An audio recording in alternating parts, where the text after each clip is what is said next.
آج ہم جس واقعے کی بات کرنے والے ہیں وہ لاہور کے میانی صاحب قبرستان کے قریب کی ایک سنسان سڑک پر پیش آیا۔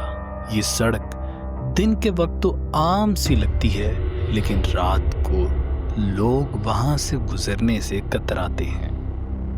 کہتے ہیں کہ اندھیروں میں وہاں صرف مردے نہیں جاگتے، کچھ اور بھی رہتا ہے۔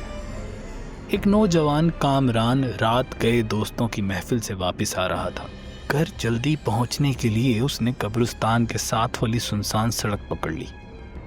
فضا میں عجب سی بوجھل سی خاموشی تھی۔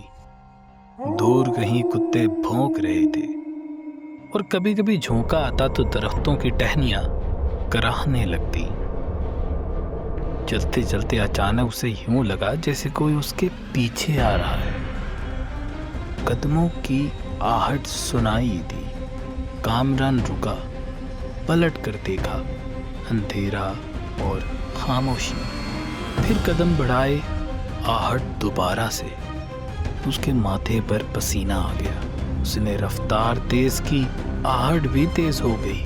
اب دل کی دھڑکن حلق میں آ کر اٹک گئی تھی۔ قبرستان کے بیچ والی دیوار کے قریب پہنچا تو سامنے ایک بچہ کھڑا تھا۔ بچہ بالکل ساکت، آنکھیں سرخ انگاروں کی طرح اور ہونٹوں پر ایک زہر بھری مسکراہٹ۔ کامران کی زبان کانپتے ہوئے نکلی، بیٹا تم یہاں رات گئے کیا کر رہے ہو؟ بچہ آہستہ آہستہ آگے بڑھا، پھر ٹھہر کر سرگوشی کے لہجے میں بولا، انکل آپ بھی تو اکیلے ہیں۔ اس لمحے ہوا زور سے چلنے لگی۔ سڑک کے سب بلب ایک ایک کر کے بجھ گئے۔ اندھیرا چھا گیا۔ کامران کا دل جیسے سینے سے باہر نکل آیا۔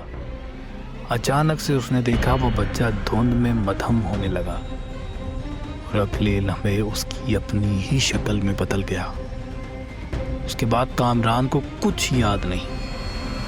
لوگوں نے اسے اگلی صبح قبرستان کے دروازے کے پاس پایا، کپڑے پھٹے ہوئے، آنکھیں جیسے خالی ہوں، اور زبان پر ایک ہی جملہ بار بار دہرا رہا تھا، وہ تو میں ہی تھا، میں ہی تھا۔